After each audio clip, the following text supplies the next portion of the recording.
தானத்தில் சிறந்தது எது அப்படின்னு ஒரு கேள்வியை கேட்டு தானத்தில் சிறந்தது நிதானம் அப்படின்னு அதுக்கு ஒரு பதிலும் சொல்கிறவங்க உண்டு. நிதானம் ரொம்ப அவசியம். அதுவும் இன்றைய உலகத்துக்கு ரொம்ப அவசியம். இன்றைக்கி உலகம் ரொம்ப பரபரப்பாக போய்கிட்டு இருக்குது. பொறுமையாக இருக்கணும்னு நினைக்கிறவங்களால கூட அப்படி இருக்க முடியறதில்ல. பொறுமையை சோதிக்கிறது மாதிரி பல சம்பவங்கள். அதையெல்லாம் சந்திச்சே தீர வேண்டியிருக்குது. எங்கே போனாலும் க்யூவில் நிற்க வேண்டியிருக்குது. எங்கே போனாலும் காத்துக்கிட்டு இருக்க வேண்டியிருக்கு. ஆஃபீஸ்லேயோ வீட்லேயோ கூட நீங்கள் நிதானமாக பொறுமையாக நடந்துக்க தெரியலன்னா உங்களுக்கு சிடுமூஞ்சி, முசுடு இப்படிலாம் பேர் வச்சுருவாங்க. அது உங்களுக்கு தேவையா? சரி, வாழ்க்கையில் பொறுமைசாலின்னு பேர் வாங்கிறதுக்கு என்ன வழி? முதல் பாயிண்ட், நீங்கள் நினைக்கிறது, எதிர்பார்க்கறது, செய்கிறது எல்லாமே 100% கரெக்டாக நடக்கணும்னு ஆசைப்படக்கூடாது. எதுவாக இருந்தாலும் அதில் ஓரளவுக்கு தவறு நடக்கலாம் அப்படிங்கிறத எதிர்பார்த்தே இருக்கணும். ஓரளவுக்கு அதை அனுமதிக்கணும். ஒரு நண்பரை 6 மணிக்கு ஒரு இடத்துக்கு வர சொல்லியிருக்கிறீங்க. 6 மணிக்கு அவர் வரலை. உடனே பொறுமை இழந்து நடந்துக்கக்கூடாது. ஒரு 10 நிமிஷம் டிலே ஆகலாம். ஒரு வர்ற வழியில் பஸ்ஸு கூட ஏதாவது டிராஃபிக்கில் மாட்டியிருக்கலாம். அதெல்லாம் எதிர்பார்த்தே கொஞ்சம் காத்திருக்கிறதுல ஒன்றும் தப்பு இல்லை.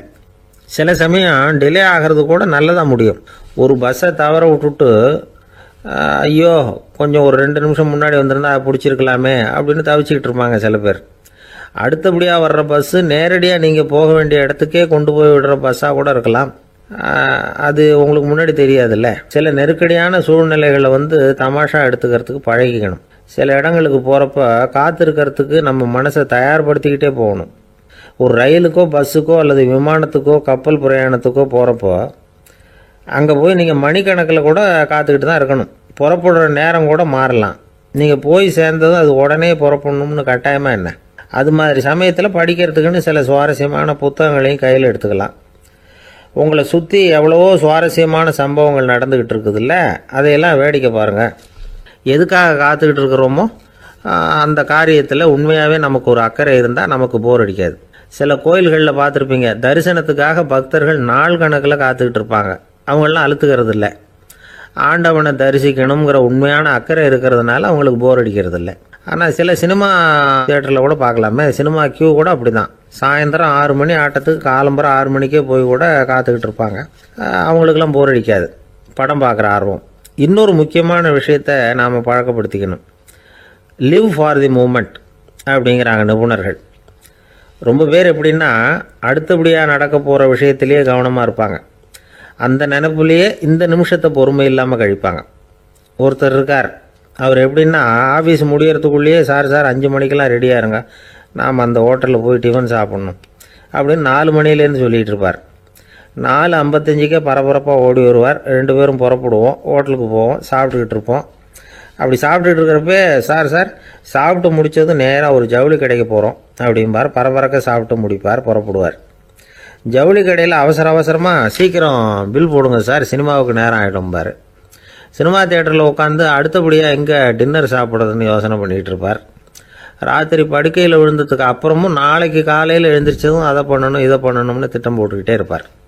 அதாவது எப்போவும் அடுத்த நிமிஷம், அடுத்த நாள், அடுத்த வாரம், அடுத்த வருஷம், இதுதான் அவங்க சிந்தனை. இந்த நிமிஷம் என்ஜாய்மெண்ட்டை அவங்க இழந்துடுறாங்களாம். அதனால தான் வாழ்நாள் பூரா பொறுமையின்மை, அவஸ்தை, அல்லல். அதனால் நாம் எல்லாரும் வாழ்க்கையில் நிதானமாக இருக்கிறதுக்கு கற்றுக்கணுமா. அதுக்காக இந்த நிதானத்துக்கு வேறு விதமான அர்த்தம் பண்ணிக்கக்கூடாது. ஒருத்தர் அப்படித்தான் ஒரு தடவை அவருடைய குதிரை காணாமல் போயிட்டு தான். அதுக்காக அவர் கவலைப்படலை, நிம்மதியாக இருந்தார், சந்தோஷமாக இருந்தார். என்ன சார் இது, உங்கள் குதிரை திருட்டு போயிட்டுதுங்கிறீங்க, நீங்கள் கவலைப்படாமல் இருக்கிறீங்களே அப்படின்னு கேட்டாங்களாம். அதுக்கு அவர் சொல்லியிருக்கார், நல்ல வேலை சார், கட்டியிருந்த குதிரை காணாமல் போயிருக்குது. நான் அது மேலே உட்காந்துருக்கிற சமயம் அது காணாமல் போயிருந்ததுன்னா, திருட்டு போயிருந்ததுன்னா நானும் சேர்ந்துல காணாமல் போயிருப்பேன் அப்படின்னாராம். எவ்வளவு நிதானமான ஆள் பாருங்கள். இந்த உலகத்தில் நாம் நல்லபடியாக இருக்கணும்னா அதுக்கு முக்கியமாக தேவைப்படுறது 2. ஒன்று செல்வம், இன்னொன்று அறிவு. சரி, இது 2ல் சிறந்தது எது அப்படின்னு ஒரு கேள்வி கேட்டால் என்ன பதில் சொல்கிறது? இதே கேள்வியை ஹஸ்ரத் அலி அவர்கள்கிட்ட கேட்டாங்களாம். அவர் ஒரு பெரிய அறிஞர். கேள்வி கேட்டவங்களும் சாதாரண ஆட்கள் இல்லை, இவங்களும் அறிஞர்கள். ஒரு நாள் ஹஸ்ரத் அலி அவர்கள்கிட்ட 10 அறிஞர்கள் வந்தாங்களாம். ஐயா, நாங்கள் 10 பேரும் உங்ககிட்ட ஒரே கேள்வியை தான் கேட்க வந்திருக்கிறோம், ஆனால் எங்கள் 10 பேருக்கும் நீங்கள் தனித்தனியாக பதில் சொல்ல முடியுமா அப்படின்னு கேட்டிருக்காங்க. அதாவது அவங்க ஒரே கேள்விக்கு இவர்கிட்ட இருந்து 10 விதமான பதில் எதிர்பார்க்குறாங்க. சரி கேளுங்க, என்ன கேள்வி அப்படின்னார் அவர். அப்போதான் அவங்க கேட்டாங்களாம், செல்வம் அறிவு இது ரெண்டுல சிறந்தது எது? இதுதான் கேள்வி. ஹஸ்ரத் அலி என்ன பண்ணார் தெரியுமா? அவங்கள ஒவ்வொருத்தராக கூப்பிட்டார், ஒவ்வொரு விதமான பதிலை சொல்லி அனுப்புனார். முதல்ல ஒருத்தரை கூப்பிட்டார், சொன்னார், அறிவுங்கிறது தீர்க்கதரிசிகள், ஞானிகள், மகான்கள் இவங்களோட பரம்பரை சொத்து. ஆனால் செல்வம்ங்கிறது கொடுங்கோலரின் ஆயுதம், அதனால் அறிவு தான் சிறந்தது அப்படின்னார்.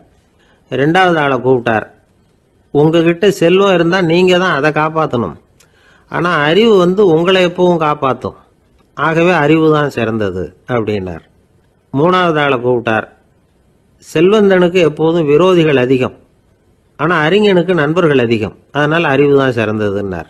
அடுத்தவரை கூப்பிட்டார், செல்வம் அடுத்தவங்களுக்கு கொடுக்க கொடுக்க குறையும், ஆனால் கல்விங்கிறது அதிகரிச்சுக்கிட்டே வரும், கொடுக்கறதுனால குறையாது, அதனால் அறிவு தான் சிறந்ததுன்னார்.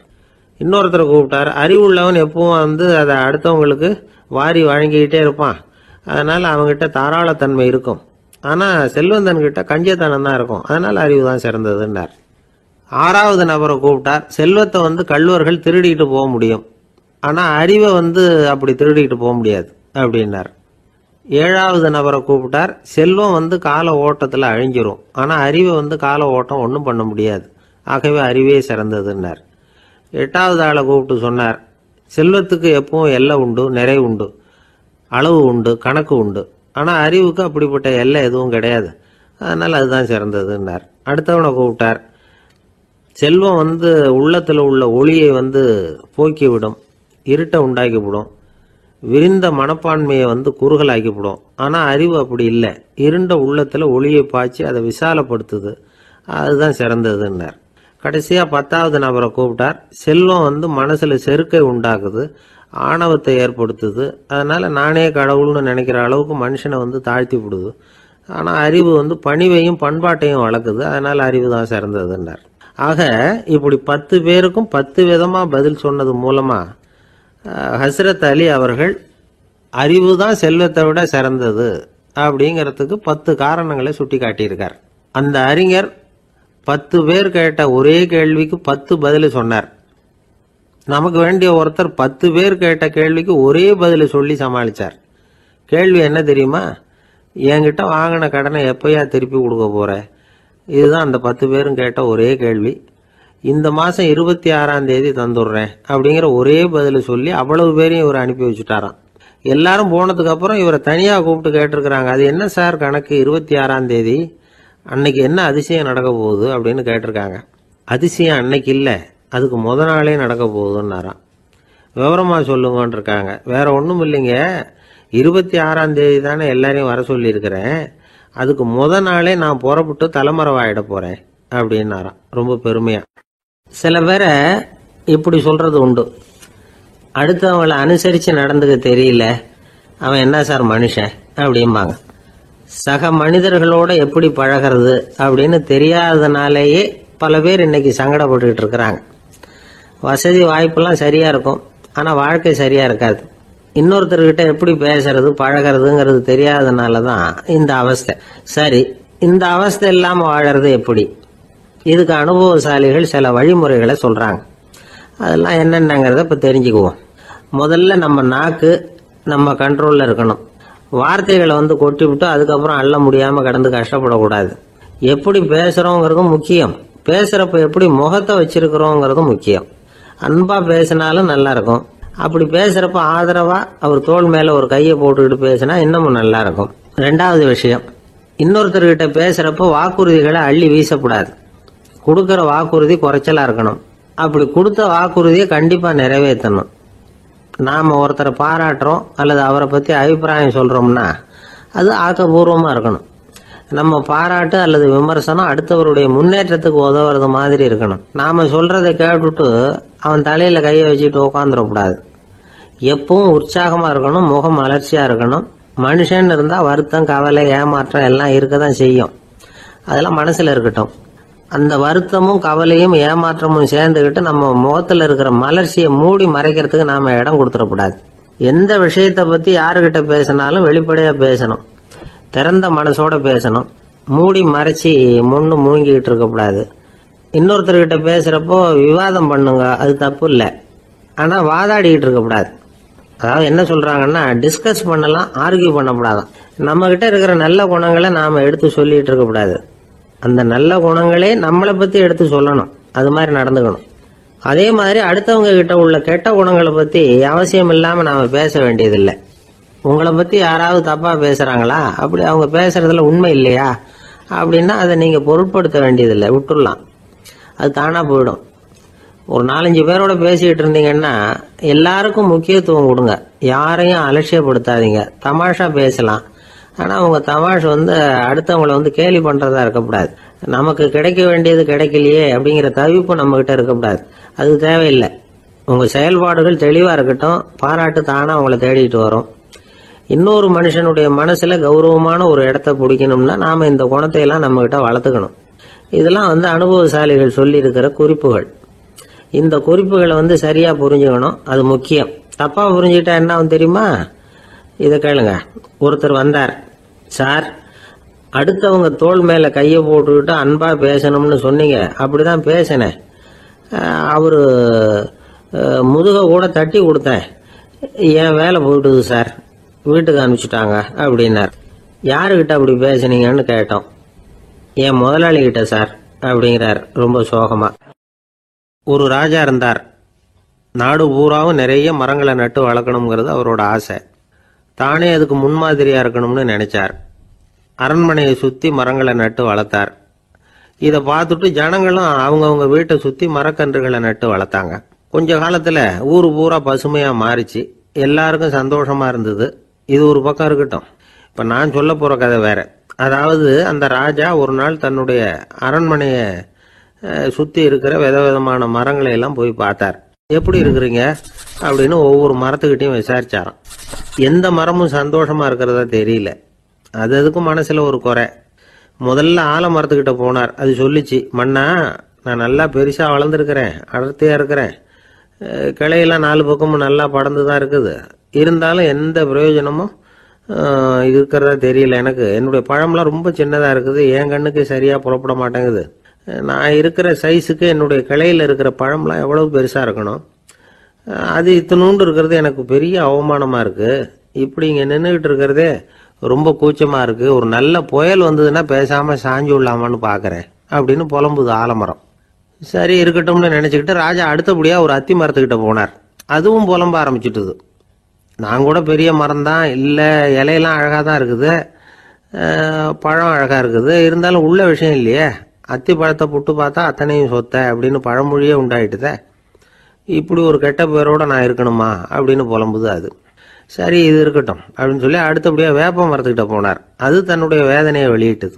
எனக்கு எவ்வளவோ மருத்துவ குணங்கள்லாம் இருக்கிறதா சொல்லிக்கிறாங்க, இருந்தாலும் என்ன பிரயோஜனம், என்னுடைய பழத்தை மனிதர்கள் யாரும் விரும்பி சாப்பிடுறது இல்லையே அப்படின்னுது. ராஜா அடுத்தாப்புல இருந்து ஒரு பனை மரத்துக்கிட்ட போனார். நான் நல்லா உயரமா தான் வளர்ந்துருக்கிறேன், மற்ற மரங்கள்லாம் என்னை அண்ணாந்து தான் பார்க்கணும், இருந்தாலும் என்கிட்ட நிழலுக்காக யாரும் ஒதுங்கிறது இல்லையே அப்படின்னுது. என்ன இது எல்லா மரமும் இப்படி திருப்தி இல்லாம இருந்துகிட்டு இருக்குதே அப்படின்னு நினைச்சுக்கிட்டே ராஜா அடுத்தபடியா அங்க இருந்த ஒரு பைன் மரத்துக்கிட்ட போனார். அழகா உயரமா பசுமையா தான் இருந்தது, ஆனா பழமோ பூவோ கிடையாது. அதை நினைச்சா அது வருத்தப்பட்டுக்கிட்டு இருக்குது. ஓக் மரம் அது ஒன்று நின்றுட்டு இருந்தது. அது என்ன சொல்லிச்சுன்னா, இலையுதிர் காலத்துல என் மேல இருக்கிற எல்லா இலைகளும் உதிர்ந்து போடுது, முடி கொட்டின மனிதர்கள் மாதிரி மொட்டையா நான் நிக்க வேண்டி இருக்குது, என்ன வாழ்க்கை இது அப்படின்னு சொல்லி அழுத்துக்கிட்டது. சரி புளிய மரம் என்ன சொல்லுது பாப்போம்னு அதுகிட்ட போனா, என்னுடைய நிழல்ல யாருமே தங்க மாட்டாங்க, உடம்புக்கு சூடுன்னு ஒதுங்கி போயிடுவாங்க, அடிமரத்தை பார்த்தீங்கன்னா பட்டையெல்லாம் உறிஞ்சி பார்க்கறதுக்கே கேவலமா இருப்பேன் அப்படின்னுது அது. முருங்கை மரம் என்ன சொல்லிச்சு தெரியுமா, என்னுடைய இலை காயெல்லாம் சாப்பிட்றவங்களுக்கு சத்து கொடுக்கறது வாசம் தான், ஆனா என் உடம்புல சத்தே கிடையாது, கொஞ்சம் வேகமா காத்து அடிச்சதுன்னா முறிஞ்சி விழுந்துடுறேன், என்ன வாழ்க்கை இது அப்படின்னு சொல்லி அது வருத்தப்பட்டது. ராஜா யோசனை பண்ணார், என்ன இது மரங்கள் பூமியின் வரங்கள்னு சொல்றோம், மழை பெய்யறதுக்கு அதுதான் காரணம், பூமி செழிப்பா இருக்கிறதுக்கும் அதுதான் காரணம், வீடு கட்டுறதுக்கு மரம், நாற்காலி செய்ய உபயோகப்படுத்துறதுக்கும் அதுதான் உபயோகப்படுது, மனுஷனுக்கு வேண்டிய ஆகாரங்களையும் கொடுக்குது. இப்படிலாம் இருந்தும் எல்லா மரமும் நிம்மதி இல்லாம இருந்துகிட்டு இருக்குதே அப்படின்னு நினைச்சார். அப்போ அங்க இருந்த ஒரு மகிழ மரம் அவர் கண்ணில் பட்டது. அந்த மரம் மட்டும் கொஞ்சம் நிம்மதியா மகிழ்ச்சியா இருக்கிறது மாதிரி தெரிஞ்சுது. உடனே ராஜா அதுகிட்ட போனார். உனக்கு மனசுல எதுவும் குறை இல்லையான்னு கேட்டார். இல்லை, நான் சந்தோஷமா தான் இருக்கேன்னு அந்த மகிழ மரம். அப்படியான்னு ஆச்சரியமா கேட்டார் ராஜா. ஆமா மன்னா, இந்த இடத்துல நீங்க ஒரு முருங்கை மரத்தையோ வேப்ப மரத்தையோ கூட நட்டிருக்கலாம். ஆனா இந்த இடத்துல நடுறதுக்கு என்ன தேர்ந்தெடுத்திருக்கிறீங்க, அதுவே எனக்கு பெருமை, அதுவே எனக்கு திருப்தி அப்படின்னு தான் மகிழ மரம். மகிழ மரம் சாதாரணமாக தான் இருக்கும். இளம் மஞ்சள் நிறத்துல பூக்கள், அது காய்ந்தும் மனம் வீசும். மகிழ மரம் மாதிரி மன திருப்தியோட வாழறதுக்கு நாம கத்துக்கணுமா. நாம இந்த உலகத்துல ஒரு நாயாவோ நரியாவோ கூட பிறந்திருக்கலாம், மனுஷனா பிறந்திருக்கிறோம், அதுவே பெருமை தானே. இந்த நிறைவு தான் மகிழ்ச்சியின் ரகசியம். ஒரு பையன் அப்பா கிட்ட போய், அப்பா நீங்க இந்த உலகத்துல ஒரு மனுஷனா பிறந்தது என்னோட அதிர்ஷ்டம் நானா. ஏண்டா அப்படி சொல்றேன்னு இருக்கார் அப்பா. நீங்க ஒரு கரடியா பிறந்திருந்தா இந்நேரம் நானும் ஒரு கரடி குட்டியா தானே இருந்திருப்பேன் அப்படின்னு நானா பையன்.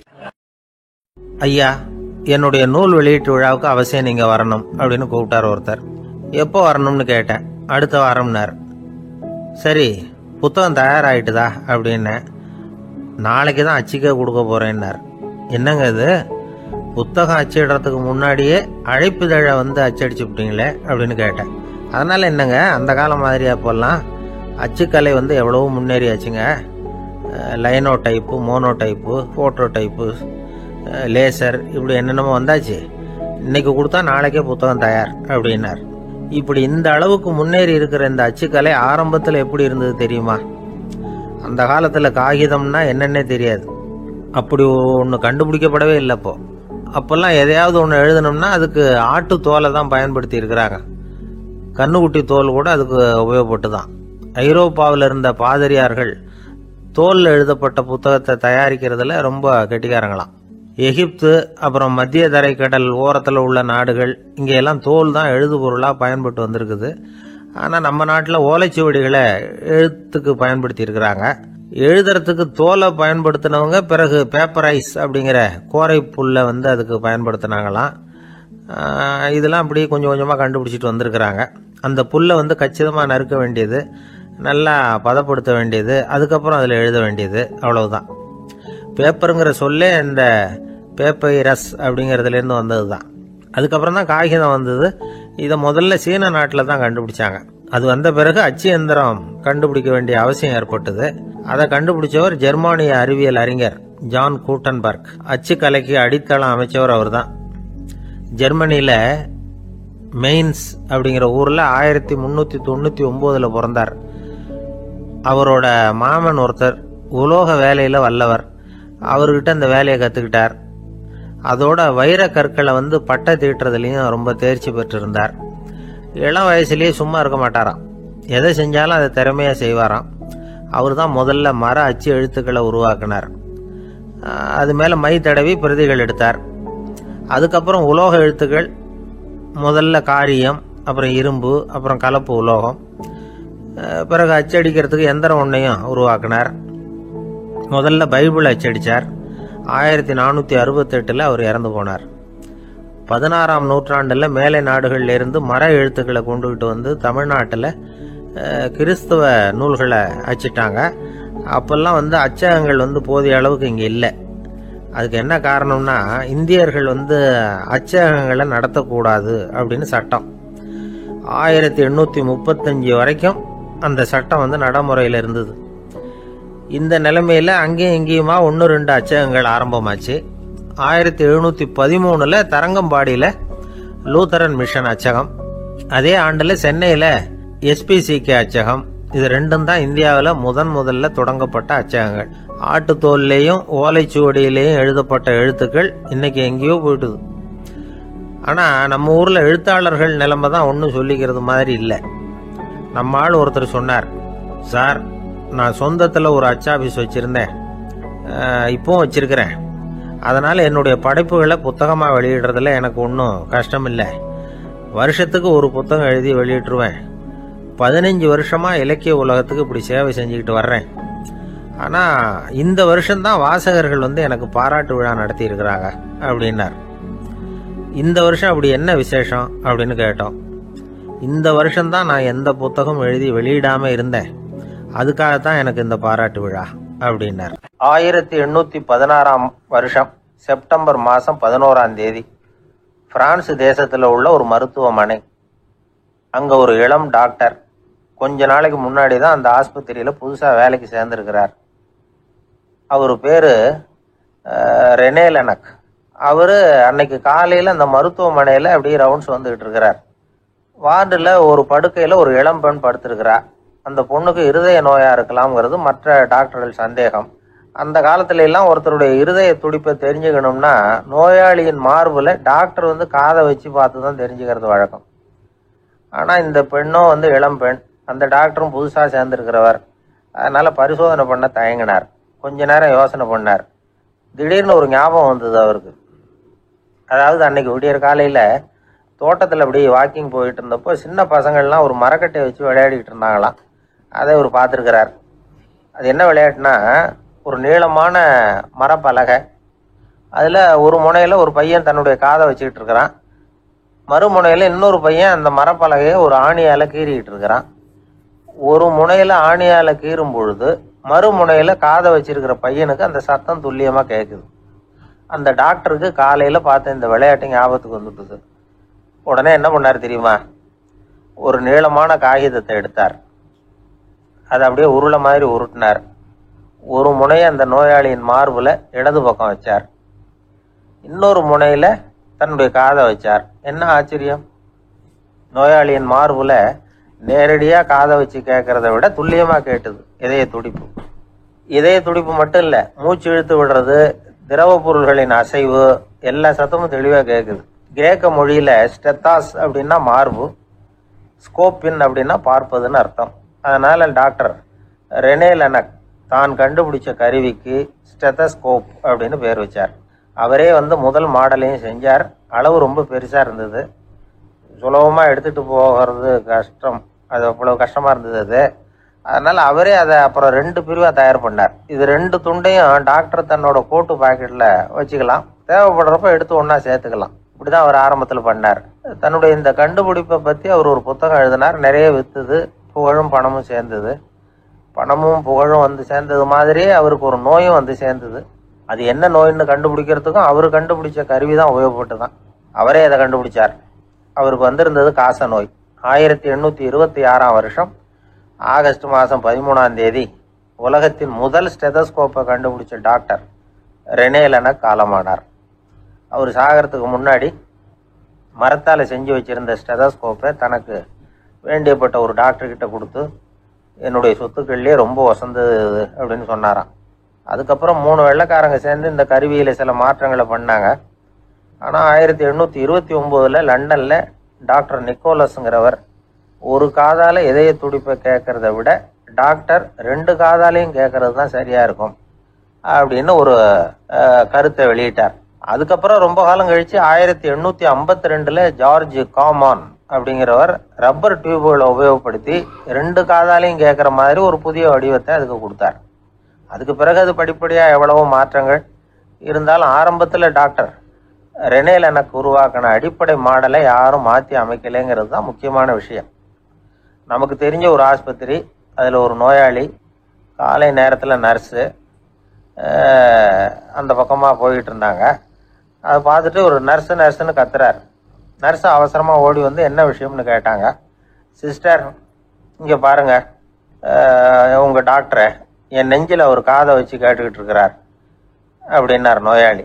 சிஸ்டர் பதட்டப்படாமல், அதனால் என்ன, இந்த டாக்டர் பழமையான விஷயங்களில் ரொம்ப நம்பிக்கை உள்ளவர், அதனால் ஸ்டெதாஸ்கோப்பை உபயோகப்படுத்தாமல் காதை வச்சு கேட்குறார், அது ஒன்றும் தப்பு இல்லை அப்படின்னாங்களாம். ஐயோ, அதுக்காக இல்லை சிஸ்டர், இவர் என் நெஞ்சு மேலே தலையை வச்சது நேற்று ராத்திரி 9 மணி, இப்போ விடிஞ்சு போச்சு, இன்னமும் தலையை எடுக்கவே இல்லை, அதுக்காக தான் சந்தேகப்பட்டு உங்களை கூப்பிடுறேன் அப்படின்னாராம். நமக்கு முன்னாடி நமக்கு வேண்டிய ஒருத்தர் ஒரு கிளாஸில் நமக்கு பழச்சாறு கொண்டாந்து வைக்கிறாருன்னு வச்சுங்க. உடனே நாம் என்ன பண்ணுவோம்? எடுத்து கிடுகிடுன்னு சாப்பிட்ருவோம், அடுத்தவங்க யாரும் வர்றதுக்குள்ள. அதை விட்டுட்டு அதை கொண்டாந்து வச்சவர்கிட்டயே அதோட விலை என்ன அப்படி இப்படின்னு நான் கேட்டுக்கிட்டு இருப்போம். நாம் கேட்க மாட்டோம். ஆனால் காந்திஜி அப்படி கேட்டாராம். எப்போ தெரியுமா? 1935. அந்த வருஷம் மே மாதத்தில் ஒரு நாள் காந்திஜி டெல்லியில் இருக்கிறார். அப்போ அவருக்கு 2 டம்ளர் மாம்பழச்சாறு கொண்டாந்து கொடுக்குறாங்க. அதை வாங்குறார். இதோட விலை என்ன அப்படின்னு கேட்டார் காந்திஜி. யாருக்கிட்ட கேட்டாருன்னா மனுபென் காந்திகிட்ட கேட்குறார். அவங்க தான் கொண்டாந்து கொடுக்குறாங்க. காந்திஜிக்கு உதவி செய்யறதுக்காக அவர் கூடவே இருந்தவங்க அவங்ககிட்ட தான் கேட்குறாரு. காந்திஜி சும்மா வேடிக்கைக்காக இப்படி கேட்குறாருன்னு நினச்சிட்டாங்க அந்த அம்மா. அதுவும் இல்லாமல் அதோட விலையை கேட்டால் காந்திஜி நிச்சயமாக அதை சாப்பிட மாட்டார் அப்படிங்கிற பயம் வேற. அதனால் அந்த அம்மா பதில் எதுவும் சொல்லாமல் கம்முன்னு இருந்துட்டாங்க. கொஞ்ச நேரம் ஆச்சு. அந்த பழச்சாறு வச்ச இடத்துல அப்படியே இருக்குது. வச்ச இடத்துல வச்சபடியே இருக்குது. காந்திஜி அதை சாப்பிடவே இல்லை. மனுபென் காந்தி பார்த்தாங்க. மெதுவாக காந்திஜி கிட்ட போய் அதை சாப்பிடுங்களேன் அப்படின்னாங்க. பழச்சாறு விலை என்னன்னு கேட்டேன். அதுக்கு பதில் இல்லை. அது முதல் தப்பு. பதிலை எதிர்பார்த்திருந்தும் அதை பற்றி விசாரிக்கலை. அது 2வது தப்பு. இப்படி 2 தப்புகளை பண்ணிவிட்டு என்கிட்ட வந்து இதை சாப்பிடுங்கன்னு சொன்னால் அது எப்படி அப்படின்னு கேட்டாராம் காந்திஜி. மனுபென் காந்தி என்ன சொல்கிறதுன்னு தெரியாமல் திகைச்சு போய் நின்றுக்கிட்டு இருந்தாங்க. காந்திஜி தொடர்ந்து சொன்னாராம். இப்போ என் முன்னாடி வச்சிருக்கிற இந்த பழச்சாறு விலை சுமாராக ஒரு ₹1/2 இருக்கும். அது அந்த காலத்து மதிப்பு. இந்த பழச்சாறு இல்லாமல் கூட என்னால் இருக்க முடியும். ஆனால் அவசியமான பொருள்களை வாங்கிறதுக்கு கூட சக்தி இல்லாத மக்கள் இந்த நாட்டில் நிறைய பேர் இருக்கிறாங்க. அப்படி இருக்கிறப்போ எனக்கு என்னத்துக்கு இந்த விலை உயர்ந்த பானம்? இதை இப்போ நான் சாப்பிட்டா என் உடம்பு வேணும்னா ஆரோக்கியமாகலாம். ஆனால் என் மனசு அமைதி அடையாது. எனக்கு என்னுடைய உடல் ஆரோக்கியத்தை விட மன ஆரோக்கியம்தான் முக்கியம். அதனால் இதை நான் சாப்பிட மாட்டேன், எடுத்துகிட்டு போயிடு அப்படின்னாராம். அந்த சமயத்தில் ஒரு அகதி பொண்ணு 2 குழந்தைகளோட காந்திஜியை பார்க்கறதுக்காக வந்தது. வணக்கம் சொல்லிச்சு. காந்திஜி உடனே தனக்கு முன்னாடி இருந்த பழச்சாற்றை எடுத்து அந்த பொண்ணுகிட்டையும் குழந்தைகள்கிட்டையும் கொடுத்து சாப்பிட சொன்னார். அவங்க அதை வாங்கி ரொம்ப சந்தோஷத்தோடு சாப்பிட்டாங்களாம். அதை பார்த்த காந்திஜி முகத்தில் ஒரு புன்னகை, ஒரு பரவசம், ஒரு திருப்தி. அவர் மனசு நிறைஞ்சி இருந்தது. அப்போ அவர் சொன்னாராம், ஆண்டவன் எனக்கு எப்பவும் சரியான சமயத்தில் கை கொடுப்பாருங்கிறது அதுக்கு இதுதான் அத்தாட்சி. நான் ஒரு இக்கட்டான சூழ்நிலையில் இருக்கிறப்ப கூட கடவுளின் கருணையால் அந்த சூழ்நிலை என்னை பாதிக்கலை. என் கூட இவ்வளவு நாள் பழகியும் கூட இங்கே இருக்கிறவங்க எனக்கு அதிக விலை உள்ள பழரசத்தை கொடுத்தாங்க. ஆனால் சரியான நேரத்தில் அதை சாப்பிட வேண்டியவங்களை என்கிட்ட அனுப்பி வச்சு என்னை சந்தோஷப்படுத்தினார் கடவுள். அவருக்கு நன்றி அப்படின்னாராம் மகாத்மா காந்தி. உடல் ஆரோக்கியத்தை விட மன ஆரோக்கியம்தான் எனக்கு முக்கியம்னு சொன்னார் பாருங்க. அதை நாம் எல்லாரும் மனப்பூர்வமாக இன்றைக்கி சிந்திச்சு பார்க்கணும். இந்த காலத்தில் எல்லாரும் அப்படியா நினைக்கிறாங்க? எனக்கு தெரிஞ்ச ஒருத்தர் இருந்தார். தினமும் காலையில் ஒரு காபி சாப்பிட உட்கார்ற நேரத்தில் பக்கத்து வீட்டுக்காரர் வந்து சேருவார் கரெக்டாக. உடனே அவரும் தனக்குன்னு வந்திருக்கிற காப்பியை எடுத்து மனப்பூர்வமாக பக்கத்து வீட்டுக்காரர்கிட்ட கொடுத்துருவார். அதுக்கப்புறம் அவருக்காக வேற காப்பி போட்டு கொண்டாந்து கொடுத்தாலும் வேண்டான்னு சொல்லிடுவார். ஆண்டவனாக பார்த்து சரியான நேரத்தில் அவரை எங்கள் வீட்டுக்கு தினமும் அனுப்பி வைக்கிறார் அப்படிம்பார். ஏன் அப்படி சொல்கிறீங்க அப்படின்னு கேட்டோம் ஒரு நாள். அதுக்கு அவர் சொல்கிறார், எனக்கு என்னோட உடல் ஆரோக்கியம்தான் முக்கியம். இதை கடவுள் புரிஞ்சுக்கிட்டு எங்கள் வீட்டு காப்பியை சாப்பிட்றதுக்கு தினமும் அடுத்த வீட்டுக்காரனை அனுப்பி வைக்கிறார் அப்படின்னார் அவர். தேசத்து மேலேயும் தாய்மொழி பேர்லையும் செலுத்துகிற அன்புக்கு அபிமானம்னு பேர். தேசாபிமானம்னு சொல்கிறோமே இதுதான். ஒரு கணவன் மனைவி பேரில் காட்டுற அன்புக்கு காதல்னு பேரு. கடவுள் பேரில் செலுத்துகிற அன்புக்கு பக்தின்னு பேரு. இப்படி அன்புல பல ரகம் இருக்கிறப்போ அதுல உள்ள வித்தியாசம் தெரியாம இடம் மாத்தி அன்பு காட்டினா இடைஞ்சல் தான். சரி, இந்த அன்பை பத்தி விஞ்ஞானம் என்ன சொல்லுது தெரியுமா? இதயத்தை பாதுகாக்கிறதுக்கு முக்கியமா தேவைப்படுற ஒண்ணு இந்த அன்பு தான் சொல்லுது. நெதர்லாந்து விஞ்ஞானிகள் இதை ஆராய்ச்சி பண்ணியே கண்டுபிடிச்சிருக்கிறாங்க. கொஞ்சம் முயல் குட்டிகளை 2 பிரிவா பிரிச்சாங்க. 2 குரூப்புக்கும் கொழுப்பு அதிகமா உள்ள ஆகாரத்தையே கொடுத்துட்டு வந்தாங்க. ஆனா ஒரு குரூப்புக்கு வெறுமன ஆகாரத்தை கொடுத்ததோட சரி, இன்னொரு குரூப் முயல்களுக்கு ஆகாரம் கொடுத்ததோட நிறுத்திக்கல. அதுக்கு முன்னாடி கூண்டுகளை திறந்து விட்டு முயல்களை கொஞ்ச நேரம் எடுத்து கொஞ்சி விட்டு அதுக்கப்புறமா ஆகாரம் கொடுத்தாராம் ஆராய்ச்சியாளர். இந்த குரூப்புக்கு இதய பாதிப்பு 60% குறைச்சலா இருந்துதான். சில நோயாளிகளுக்கு ஹார்ட் அட்டாக் வந்தாலும் அதை தாங்கிக்கிட்டு குணமாகிற சக்தி அதிகமா இருக்குது. இது எப்படின்னு ஆராய்ச்சி பண்ணி பார்த்துருக்கிறாங்க. அவங்க எல்லாம் மனைவி தன் பேர்ல ரொம்ப அன்பா இருக்கிறதாக நினைக்கிறவங்களா இருக்கிறாங்களாம். இதய நோயாளிகள் பல பேரை சந்திச்சு இதய நோய் ஏற்பட என்ன காரணம்னு கேட்டிருக்கிறாங்க. அவங்க சொன்ன காரணம்லாம் சாப்பாடு சம்பந்தமா இல்லையா, மனைவி அன்பா இல்ல, இப்படிப்பட்ட காரணத்தை தான் சொல்றாங்களாம். அதனால இதயத்தை பாதுகாக்கணும்னு நினைக்கிறவங்க அடுத்தவங்க அன்பா இருக்கிறது மாதிரி பாத்துக்குங்க, அதுதான் முக்கியம். ஒருத்தர் முகம் பூரா பிளாஸ்டரி போட்டுட்டு வந்தார், ரொம்ப கோபமா. என்னங்க ஆச்சுன்னு விசாரிச்சேன். எல்லாம் உங்களால தான் சார்னார். விவரமா சொல்லுங்களேன். உங்க தகவல்